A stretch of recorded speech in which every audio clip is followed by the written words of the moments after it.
Hello and welcome back to Whiskey Uncorked.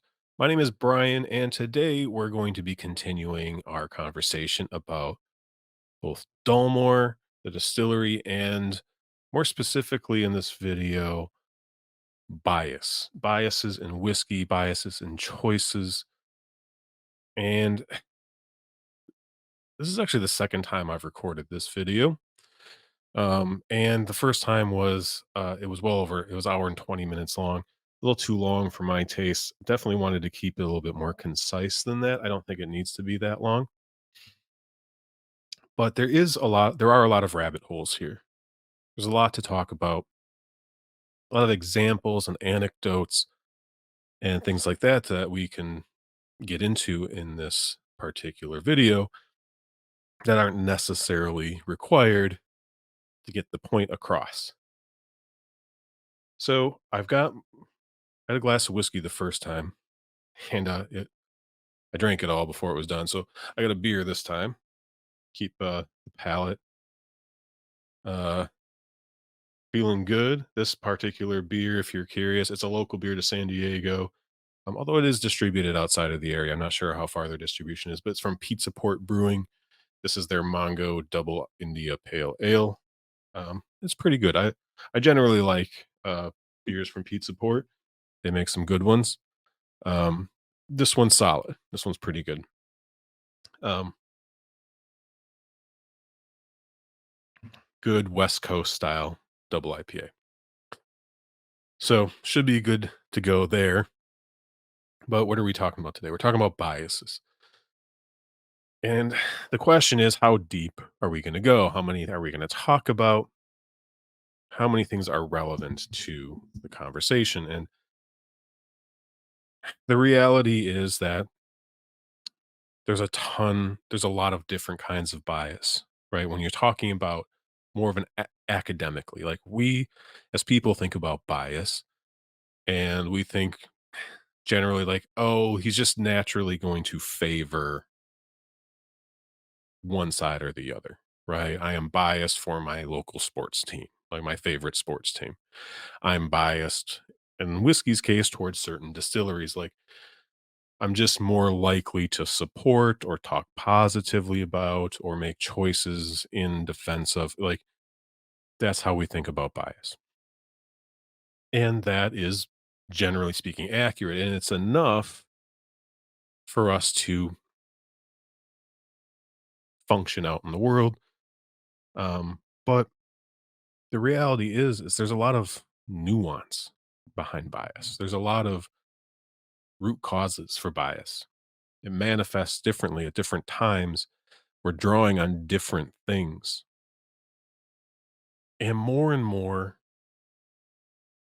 in the whiskey world, particularly in the enthusiast community, we are talking about making more difficult choices.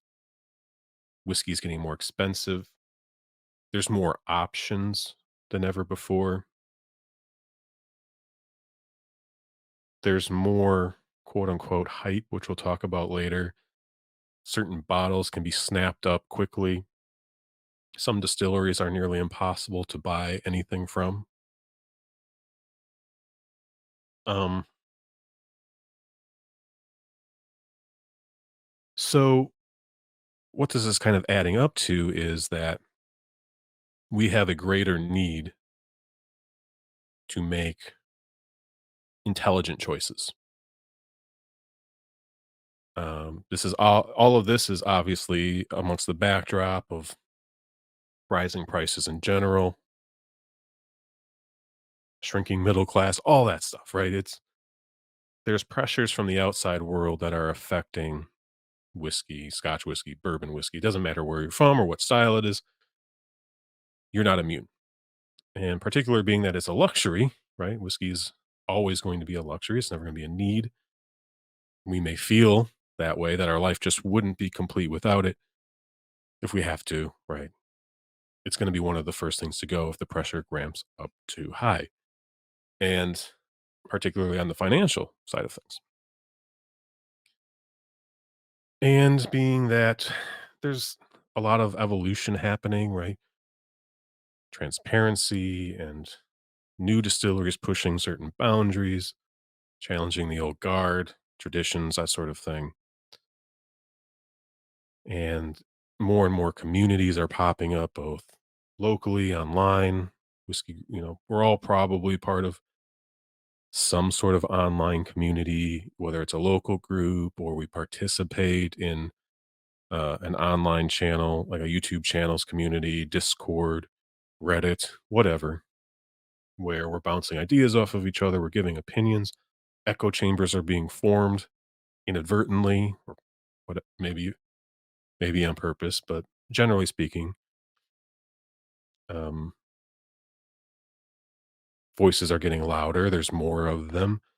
There's more pressure on choices to not, to make good ones that are we're not going to regret. Um, and one way to do those things better is to understand how and why we are biased, because we are all biased. We make biased every choice we make is likely biased because bias is a choice made in in spite of or lacking thereof lacking information. And we're going to talk about specifics here in just a second, but um, it's very rare for a human being to have all the information.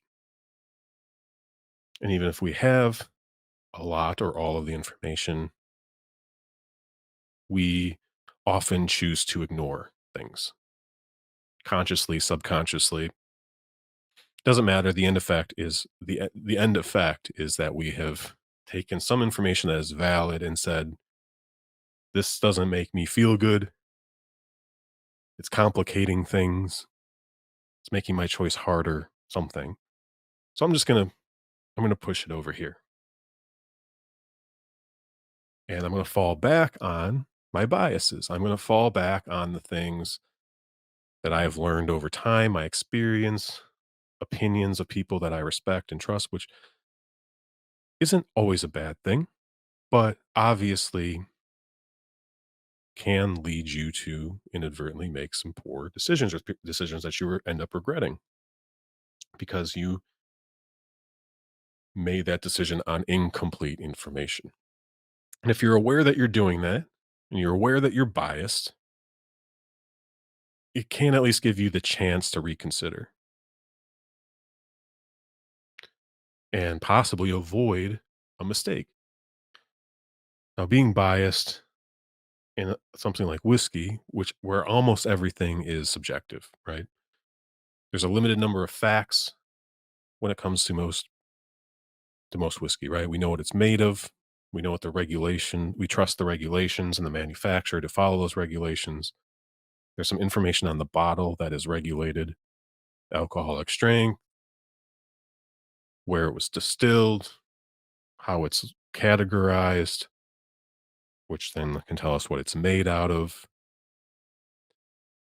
certain rules around age statements, and these sorts of things. And those things are generally going to be considered factual.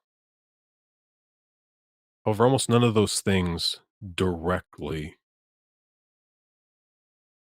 indicate how good something's going to be. As much as we kind of tell ourselves, and for as much as I'm on board with 46% or above, unchill filtered, natural color, transparency in cast types and ages, which depending on where you are, where you're making your whiskey, there's different regulations that can limit or restrict what you're allowed to say, particularly in Scotland, right? So, but these things don't automatically mean good or bad or whatever. At the end of the day, you have to drink the whiskey.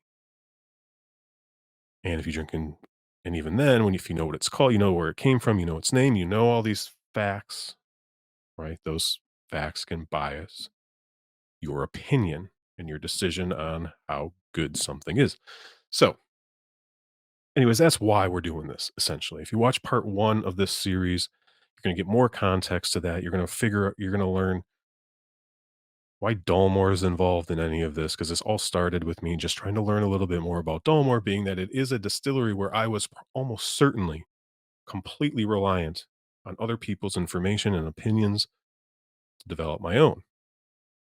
Now, on paper, I can look at the specs, the presentation, the ABV, the filtration method, the coloring, the packaging, the price. I can look at all that stuff and say, you know what? That's not really for me. I'm perfectly happy ignoring that. And I was perfectly happy ignoring that until I decided to do a YouTube channel and I realized that I would much prefer, much, much, much prefer to at least have some real life personal examples for my opinions. And I was never going to get a full picture of Dalmore. I can't try every one of their core range, much less their extraordinarily rare and expensive, you know, bottles that go for hundreds of thousands or millions of pounds or dollars, whatever. Um, but I can at least say that I've tried it, and here's my experience. Um, so that's why I chose the Dome. I thought it was a really great example. I happened to find some independent bottlings where I could kind of compare more natural presentation, including a bourbon cask that could tell me a little bit about the distillery signature, what their spirit was actually like, see if I could find that through their more cask heavy influenced offerings, both official and another independent bottling. And I just started to think about biases. I knew a little bit about bias, specifically one that we'll look at in just a minute, regret avoidance, and basically how that what it's complex, right? There's overlap, and then there's interpretation and that sort of thing. But regret avoidance is this idea that like you don't want to regret the choices you made, so you act, you behave, you look for information, um you continue to invest in an idea like prevent, it creates fanboys, right? Fanboys will defend their brand, their show, their, who whatever, right? Because I don't want to regret the investment that made, whether it's financial or time, passion, energy, the friends that they've made, the friends that they've shunned, the people they've shunned that won't be their friend. You know, sometimes when we make these kind of financial purchasing decisions or how we spend our time, like there's some pretty major impacts in our life and who are friends, who are like our family relationships or whatever, right?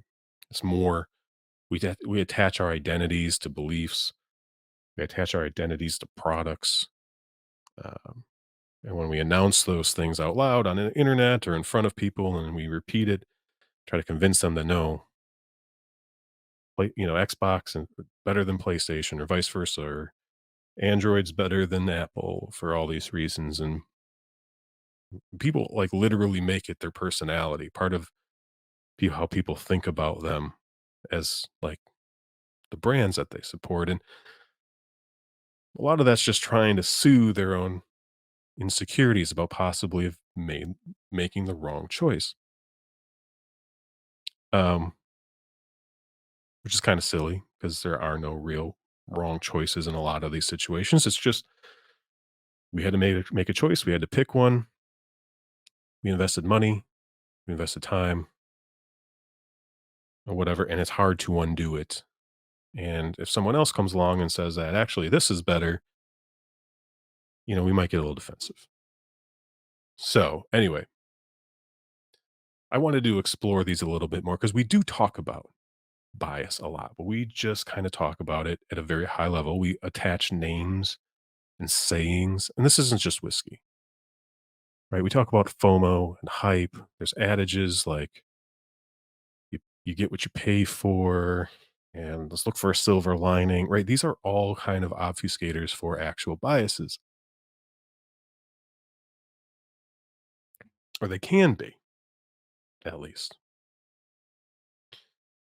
And if we're really going to, and like I said, if we're really going to dig into how we should choose the whiskeys we buy, how careful we need to be, when we're willing to branch out, take a risk, and when we're not, it's really useful to learn about these, at least have an idea of them, right? So again, I know I want to say this. I'm not qualified. I'm not. I don't have a degree in psychology.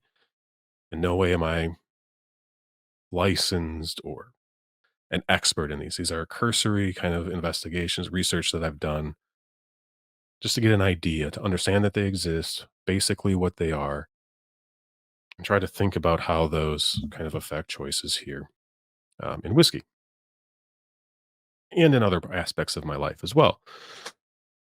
But obviously, being a whiskey channel, I'm going to at least try to relate these to some of the decisions that I've had to make at times, and probably you as well, at least some of them.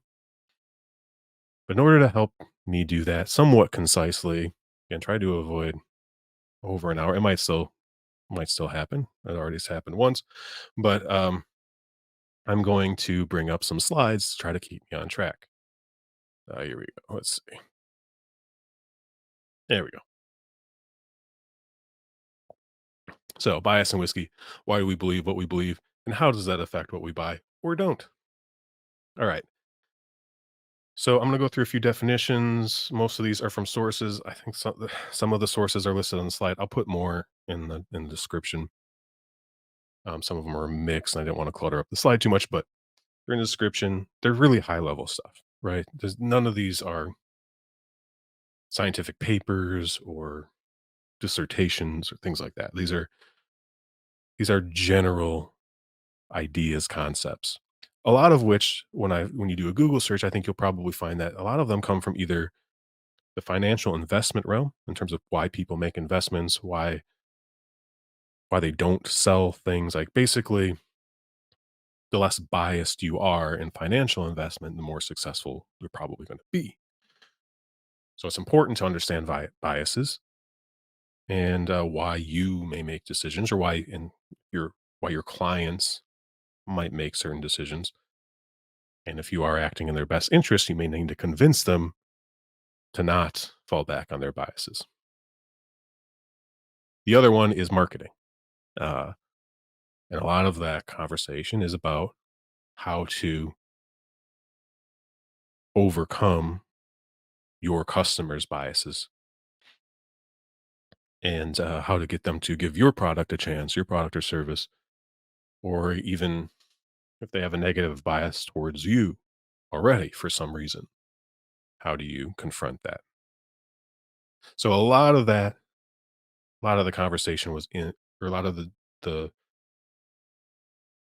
research that I did kind of related to both that financial and that marketing aspect, which is relevant to whiskey, right? Because whiskey is a bit of an investment, even if you're not doing it to invest, right? It's something that's going to last you a period of time. You're expecting returns from it over that period of time, maybe years. You might share it with people, right? It's supposed to, we'll get into some of this, but it might enhance and improve other situations that are not directly related to the whiskey, right? We are investing, even if we're not intending on selling, especially since it's not cheap. Um, and we're constantly bombarded with marketing, um, good marketing, bad marketing. Not all marketing's bad, right? Some of it is informative, helps you make legitimate choices. And even marketing in the sense of, even if it's not sponsored marketing, but we watch whiskey tube channels, we read reviews. I mean, that's a form of marketing, right? If someone is selling you their opinion with, which you're usually buying with time. But in lieu of making this too long, I'm going to try to keep these things concise. But let's talk about, there's two types of biases we're going to talk about. Two umbrellas, cognitive and emotional biases. Now, a lot of the specific types of bias I notice are discussed under both umbrellas. And it really comes down to context. It seems like to me, and we'll kind of talk about what that means here in just a second. But let's look at cognitive bias first, because it's a term that gets thrown around a lot. It gets thrown around in debates and arguments where someone just gets accused of, using cognitive bias in an argument. And sometimes it's used correctly. A lot of times it isn't. Sometimes it's just thrown around to try to end an argument and try to start insulting the person, right? A little bit of a, it's not a straw man gas. There's another, there's another type of argument. Another thing we can go down someday. But so I got a quote here from the site ventureharbor.com. It's actually from some other site, but the link to was not working, so I'm not sure. Couldn't link directly to that. But anyways, the definition here: a cognitive bias is a mistake in reasoning, evaluating, remembering, or other cognitive process, often occurring as a result of holding onto one's preferences and beliefs, regardless of contrary information. And this is usually studied in relation to memory, reasoning, and decision making, particularly in our case, decision making, but memory and reasoning come into play as well, at least as motivating factors behind the decisions. So, generally speaking, you have a set of beliefs. You are confronted with some information that should, at the very least, make you reconsider your position, or at least address it, and you choose not to, or you was consciously, subconsciously. All these things can kind of happen in both ways, I think. Um, but you want to, basically, some part of you wants to continue believing the thing that you believe. You don't want to stop believing that. So, despite information that tells you that you should at least reconsider, or you have to address some other information and factor that into your belief system, you are being cognitively biased. Obviously, you can apply this to very serious subjects that are going around in the world today. As I mentioned, you see this term thrown a lot around a lot, and people who are arguing over various political topics, moral topics, whatever. We're not going to go there, but you can apply this stuff to a whole host of things, both somewhat trivial in terms of whiskey. Obviously, we're all very passionate, so it doesn't seem trivial to us, but in the grand scheme of things, yeah, there's a lot of other things going on in the world that these biases are having some real serious impacts. But we're not going to get into those things. We're going to talk about it in the sense of whiskey, or maybe some of our personal lives that we can relate to directly. Another way of looking at it is that cognitive biases generally involve decision making based on established concepts that may or may not be accurate. So, right, we can have ideas and beliefs that were flawed from the start, sort of thing. But yet we're going out into the world and we're taking these beliefs and we're applying them to our behavior, to our expectations of others, to our decision making processes, and that can obviously cause issues.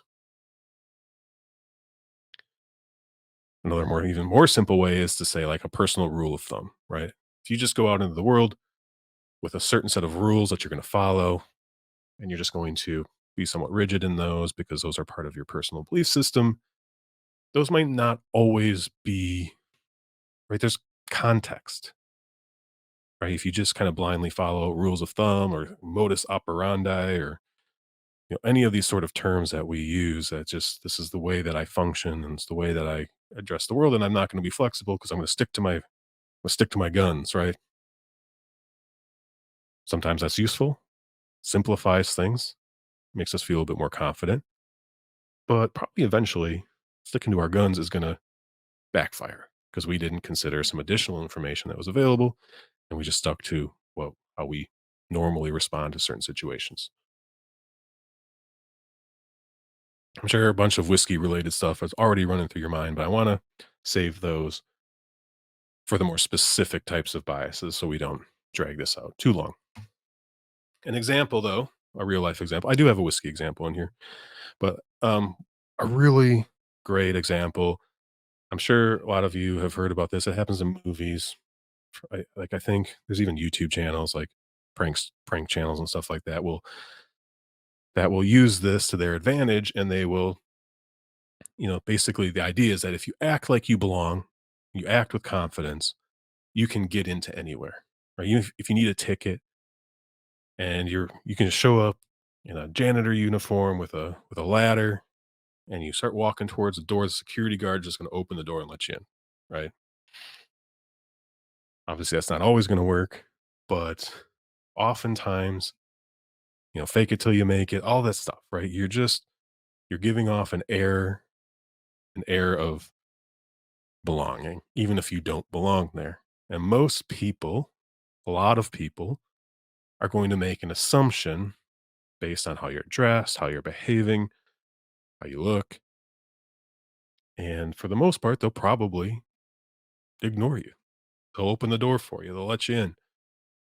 Sure, come right in, sir. Right over here. It's just right. They're making an assumption. They don't have all the information. They're falling back on other biases and beliefs about people.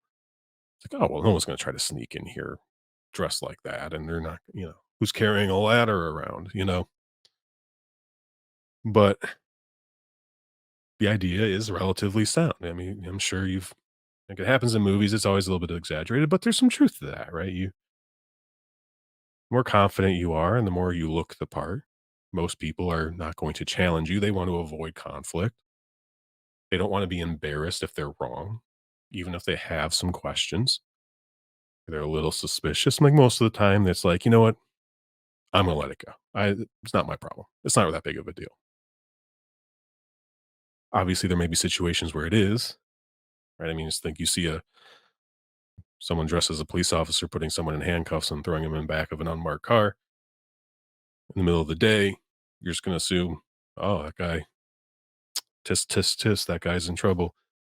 Like, you're not gonna go up to the officer and ask for his name and badge number and explanation of the crime so you can report it back to like, you're not gonna do that.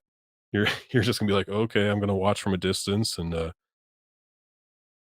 you know, we'll go on with my day once it's over." But you don't necessarily know for a fact that that's a real police officer and that person didn't just get kidnapped in front of you. You're making an assumption. Hopefully, your assumptions are always correct in that regard, but, they're probably correct, but you don't know for a fact. You were biased when you didn't question the officer. I wouldn't recommend doing that, by the way, but nonetheless. So a whiskey example, there's lots of them actually, right? Some real easy ones are cheaper brand labeling, bottom shelf pricing, plastic screw tops, the color of the whiskey, a new unknown brand, and then all of the opposites of those things. There's a high probability that if you just stand in front of a whiskey shelf and you start seeing these things. Now, a lot of you are probably really well informed and you're pretty familiar. And if you see something that doesn't look familiar, that might actually pique your curiosity. Like what's that? But most people are going to fall on back on some biases in regards to these things. It's got cheap branding, cheap bottle compared to like a really expensive bottle, a fancy box. People are going to make assumptions about the quality of the liquid inside, even though obviously those two things don't actually have anything to do with each other, right? The label, the bottle, the cork, none of those things affect how the whiskey tastes. I mean, they can psychologically, I suppose, right? They can influence us to believe that it's going to be good and that it's going to in turn bias us. But I mean, on a literal sense, these things are not affecting the flavor of the whiskey, but we are going to assume that if it's in a nice, that no one's going to put trash, swill whiskey into a really expensive bottle in an expensive box and charge $1,000, pounds, whatever for it. And no one's going to do that, right? Well, so have I got news for you. Um, but we're talking about information that is obtainable at a glance and information, and we're kind of referencing that information at a glance against information that we had come across previously. We either got that information organically through our own personal experiences or what other people have told us, people that we trust to some degree, and then like marketing campaigns. And we're applying that also to our own personal belief system. And we're spitting out a choice. We're taking these inputs, going through our files in our mental filing cabinet, comparing notes and saying, all right, this is the decision we're going to make. And if any of the, but if at any point there's a gap, an assumption, incorrect information, we could, despite our best efforts, still end up making the wrong choice because maybe didn't have all the information. We made an incorrect assumption. We fell back on a bias that doesn't really apply. I mean, there's so many different reasons, right? And one really good example of this that I think I mentioned this earlier, but if you're looking at two things and you can't really decide, and all you look at the ingredients or you look at the general information on the box, and you we hear it all the time. Oh, you get what you pay for.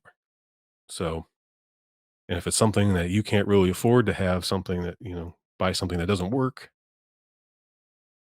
um, or you can't have it fail on you, you need it to last, something to that effect, you're just gonna fall back on I'll pay a little bit more for this one because that's more likely to to be higher quality. Otherwise, why would they charge more for it? And you're placing some trust in people that you maybe should be a little more skeptical of. But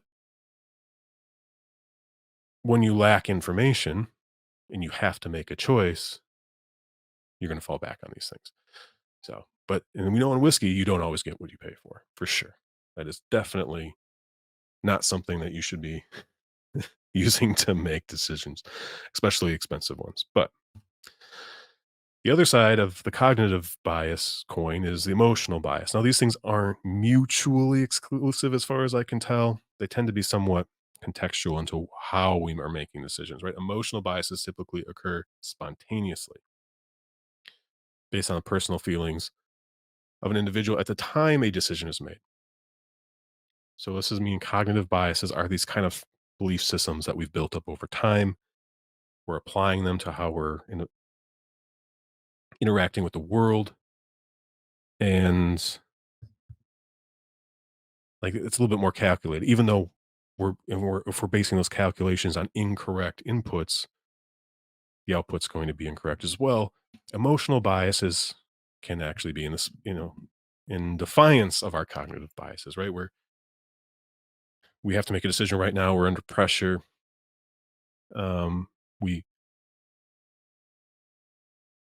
we might be in a bad mood, we might be in a good mood, we might be angry about something at work, we might have just had a great day yesterday or something, and we just make decisions based on our current emotional state.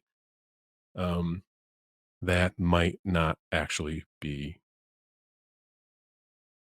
would be the right choice. We make bad decisions because of how we currently feel. In fact, like I said, we can kind of throw out these structures that we've thought over and logicked out for long periods of time and make a split second decision that might go against those things.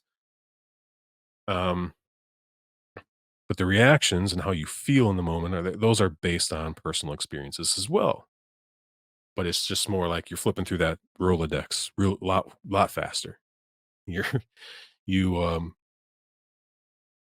you're just gonna go on your gut, how you feel, or how a thing made you feel before. Um, one decision I have here in terms of whiskey is like I regretted not buying the new limited whiskey release last year. So I'm gonna break this goal that I set for myself of not buying any new bottles this month because this may be my only chance to buy this year's version, right? I mean, some variation of that. You say, I'm not buying anything. I'm not like, I got to cut back. I got to save up. I got to do something. And almost without fail, right? This is a true test of your metal. As a whiskey enthusiast, it's like a law that as soon as you say, I'm not buying anything, almost certainly you're going to get presented with like the thing that you've wanted to buy for who knows how long, months, years. It'll just show up right in front of your face. And you're just like, that's probably the best way to find hard to find bottles is just say, I can't afford it this month. I'm not even going to look for it. If I see it, I'm not buying it. Because when you do see it, you're probably going to buy it,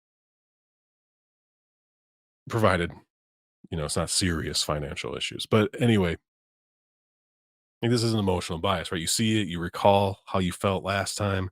I've got to make a decision right now because if I walk out of here without it, chances are I'm never going to see this again. And I might just end right back up where I was last year, feeling bad, feeling left out. I'm missing out. FOMO's kicked in. Everyone's high fiving about how good this stuff is, and I didn't buy it. All right. Well, I'll just throw out all the logic that I used to make this decision not to buy anything this month, all the reasoning out the window. I'm going to make this decision emotionally. And there we go. So that's emotional bias. These specific types of biases, like I said, I think I mentioned this, you can kind of apply. These can both be cognitive and emotional. It kind of depends on the context, right? I'm going to try to go through these quickly. Some of these should be familiar to you. Um, some of these get thrown around, like I said. Sometimes people just throw out these ideas, but number one on the list is probably the most common is confirmation bias. What is this? This is when you have a certain set of beliefs and you basically look for information that confirms those beliefs and you ignore the information that challenges them or may disprove them, right? And this is an extreme example. A lot of people don't. You accuse them of this, they're going to be pretty upset. But again, we all do all of these things to some degree or another. There's all things that we want to believe to be true.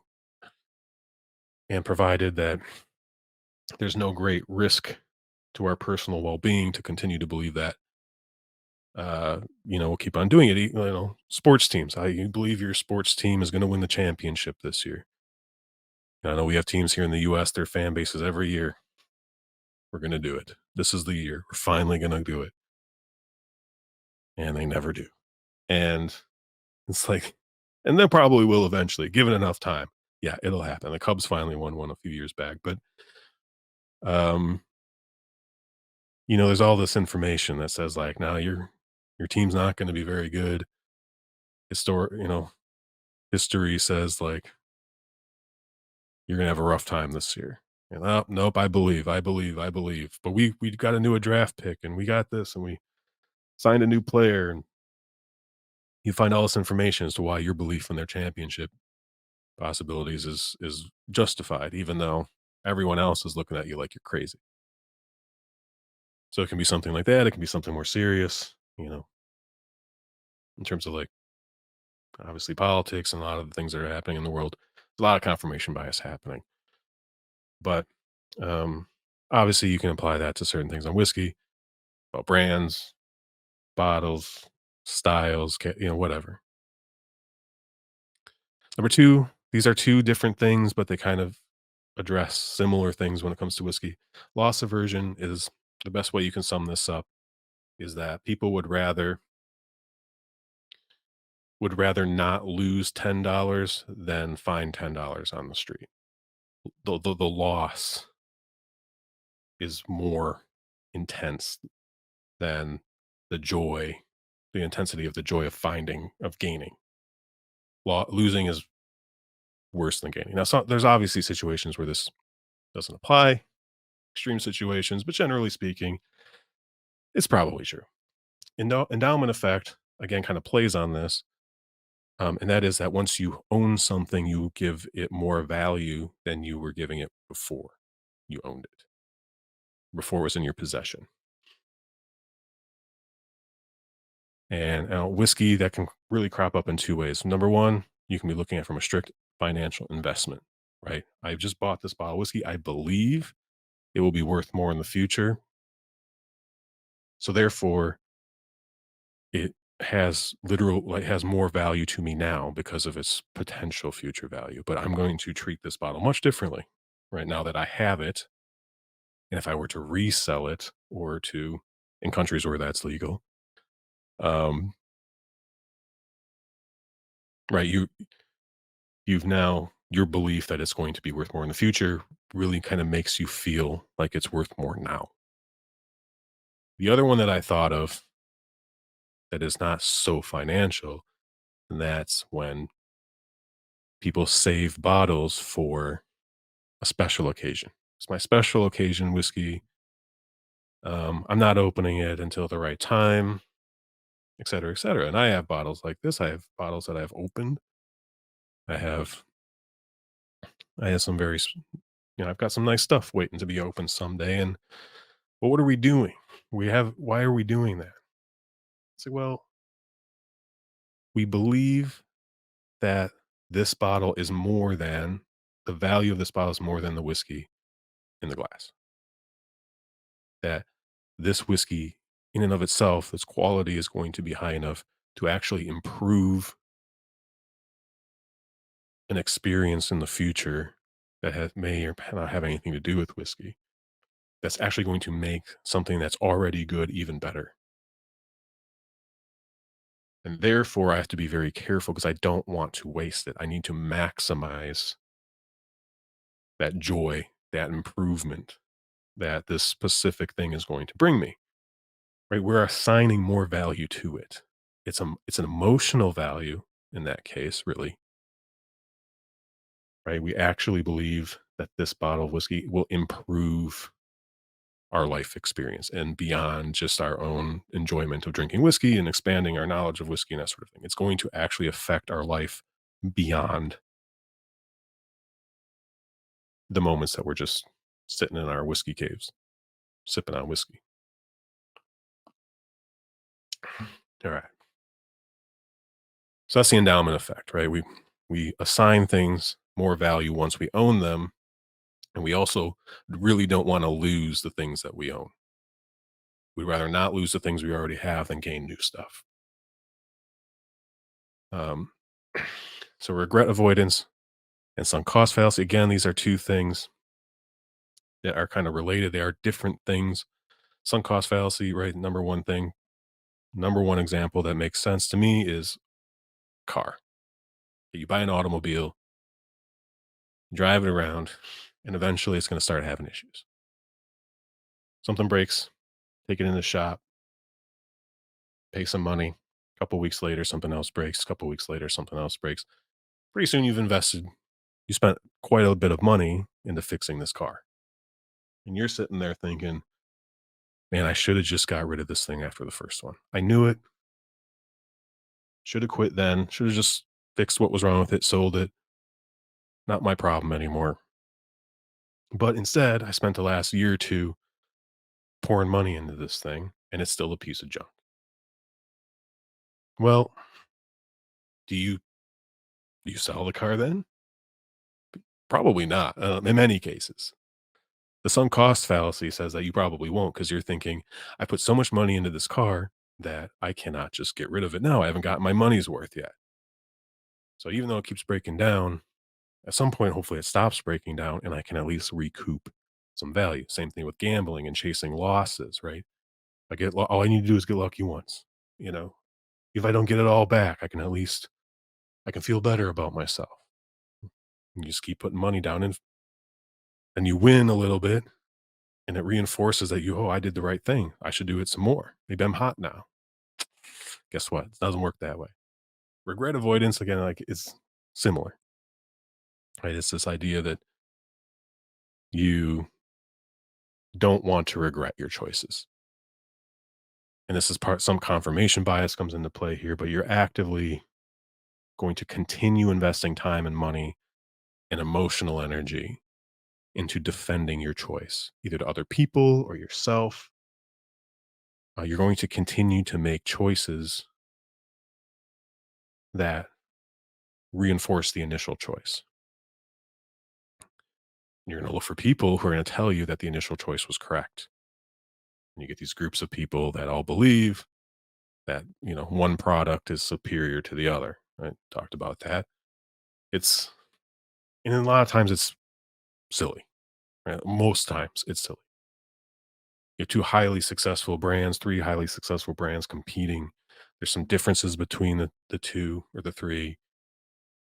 some specific features, some specific benefits to one or the other, differentiators, as the marketers are probably calling it, to give people a reason, oh, you should buy my stuff. No, you should buy my stuff. Chances are pretty good that as long as you pick the thing that actually applies to your life and what's going to benefit you best, you're probably going to be fairly happy with it. Are there bad experiences with every brand that's ever existed? Yeah, probably. Um, things break, defects happen, bad customer service. There's always someone that's had a bad experience, but it doesn't necessarily mean that the other product is just terrible. But we try to convince ourselves that we made the right choice. Anchoring, something that happened to me, my immediate thought went to when I was a kid. Anchoring bias is when the first piece of information that you come across, the first opinion, the first impressions mean a lot. And a lot of times this happened when I was a kid. Like somebody would say, "This band stinks." Like, I hate this band. I was like, I don't know anything about the band, but okay, I'll agree with you on that. Because you're a kid and you don't want to fit in, and you're like, I don't know anything. I can't disagree with him. I can't act like I don't know anything. I've got to at least sound like, "Oh, yeah, sure, I know all about that. Yeah, I agree with you." The kid that said that probably got that from his older brother or cousin or something like that. He probably doesn't even know because we're like 10 at this point. But I don't know how many times that happened to me where somebody would just state an opinion confidently when I was particularly when I was younger. I'm sure it still happens to me today and I don't realize it. But I do remember, this happening when I was a kid. And for years, I might believe this thing that is not That's not really my opinion, but I convinced myself that it was. I have never received any information that's strong enough to overcome that initial anchor. Um, I don't really care. It's just like, yeah, I don't care if I'm not going to listen to that band anyways. Yeah, it sucks. Whatever. But obviously, this does happen, and that was what I thought of as being when I was younger. It happened. It happened a lot. Someone just says something that you don't know anything about, and you're just going to go with it just to kind of fit in with the crowd. And it turns out, years later, you find out realize you still believe that and you don't actually know anything about the thing. Number 5, mere exposure is super simple. This is just the more you're exposed to something, right? Particularly, in advertising, the more times you see a commercial, the more time you hear a brand name. When you're confronted with a decision, your brain's going to lean towards the thing that you've heard about, that, you've seen the commercials, you've seen the advertisements. You can make certain assumptions. Now, for me, there are products that because their commercials were so annoying and they played so many times that I vowed to never buy their product ever, and that has I've been successful with that at times. Like, there are things out there that I know that at McDonald's, I didn't eat at McDonald's once for, I don't know, 5, 6 years because they had an annoying Big Mac commercial or something that they just played all the time when I was younger.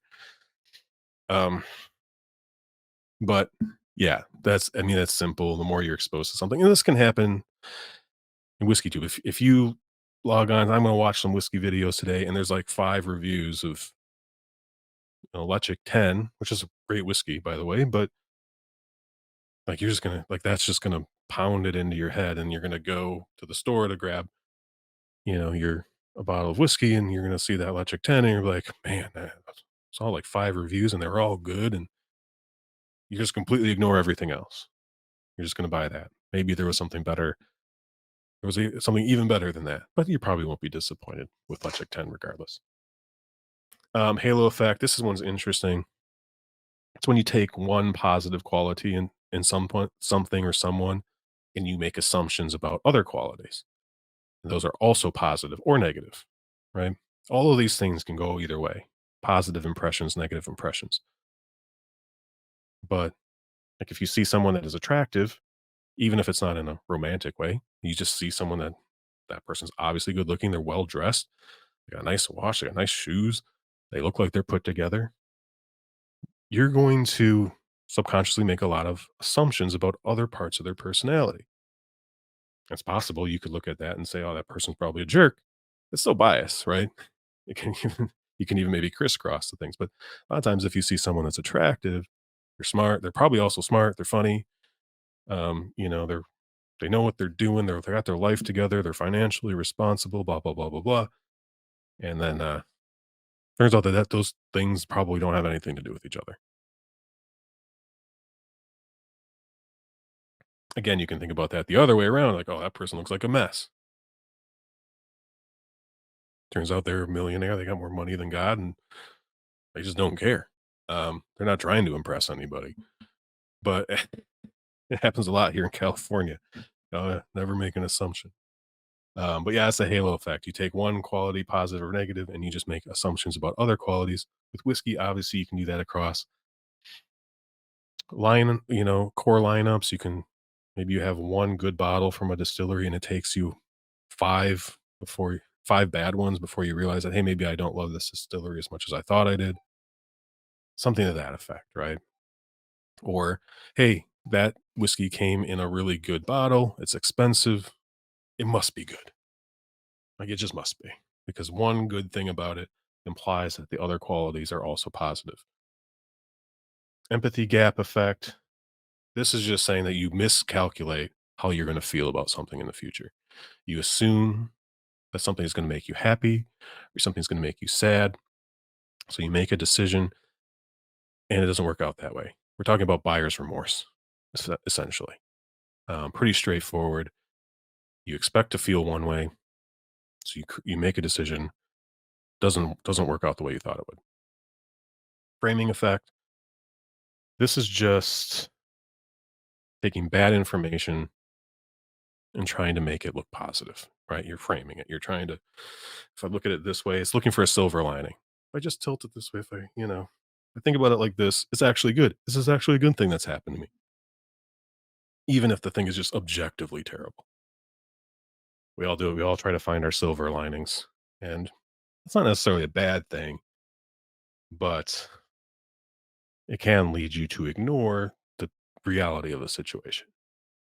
If you go too deep into looking for silver linings that you completely ignore, like the negative message that has been sent, mm, you're you're setting yourself up for even more disappointment in the future. Number 9, probably the biggest one. I probably even don't even talk about this, but the bandwagon effect, right? We call it FOMO, we call it hype, in different contexts, but the more people that are talking about something, the more buzz it gets, the more hyped it is, the more people feel like they don't want to be left out. They don't want to miss out on this experience. And there's it's hard. It's hard. You hear just about how good this bottle is. I just bought something yesterday. That I probably shouldn't have. But and you look at the reviews and it's just so good. And I wasn't gonna spend that kind of money and I wasn't gonna do this. And I was like, "Hey, it's there for the taking." And it's fairly priced. It was part of this bundle, so you gotta buy a bunch of bottles you don't necessarily want, but you're getting the bottle you do want, and it comes out to like you're paying what secondary pricing is anyways for the one bottle, and but you're getting a bunch of extra stuff. It's a bunch of mental gymnastics, 100%. And we'll see if it was worth it. But yeah, it's FOMO.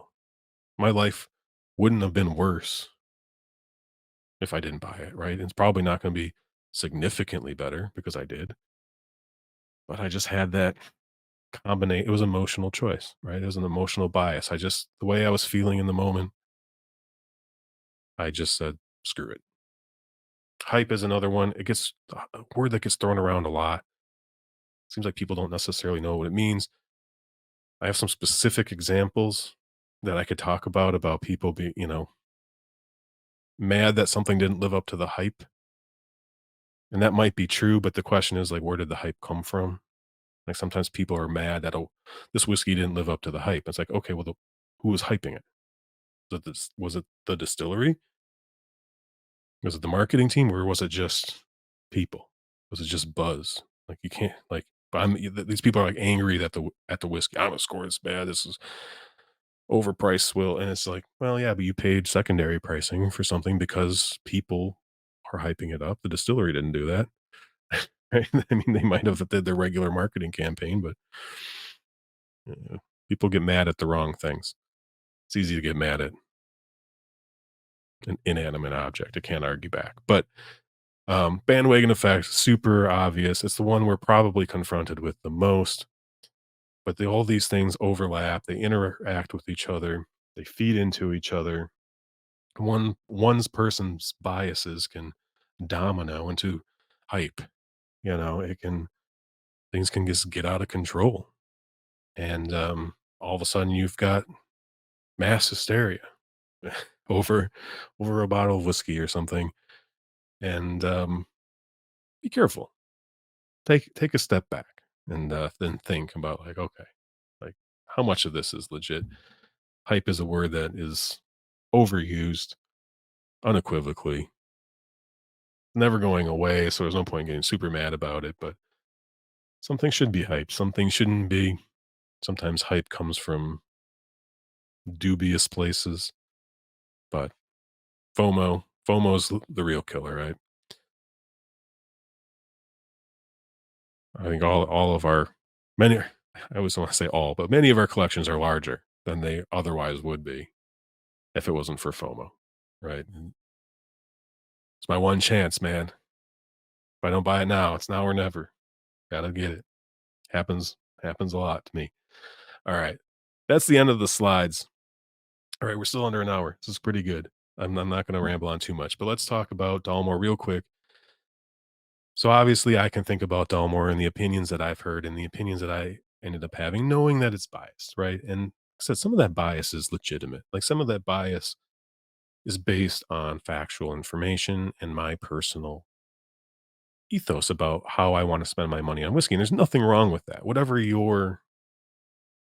However you make those choices, no one's ever going to sit here and say that you're wrong. I'm not going to. Other people might, but it's your money, it's your shelf, it's your liver.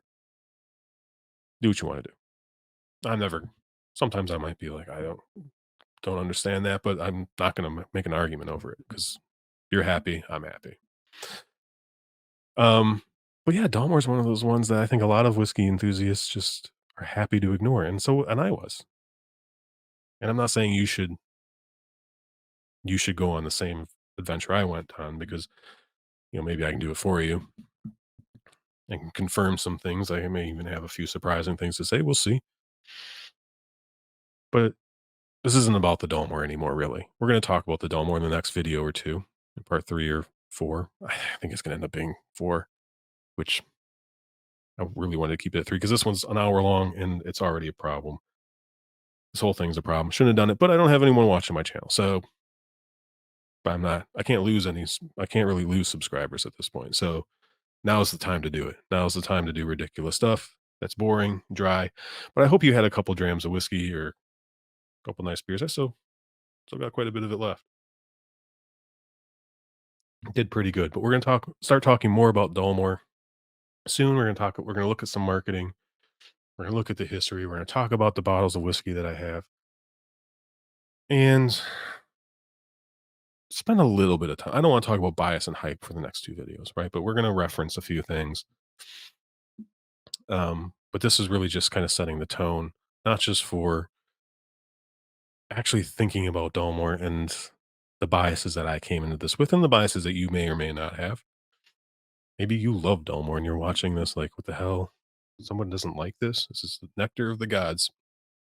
And you know what? It's not that bad.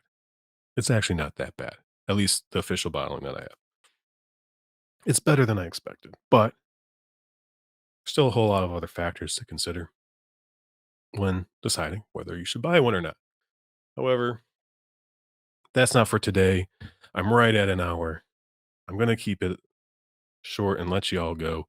Thanks for sticking around. If you watch this whole thing and part 1, God bless you because I hope it wasn't super. I hope you stayed awake. I hope I didn't. If I put you to sleep, I hope you wanted to. I hope that was intended.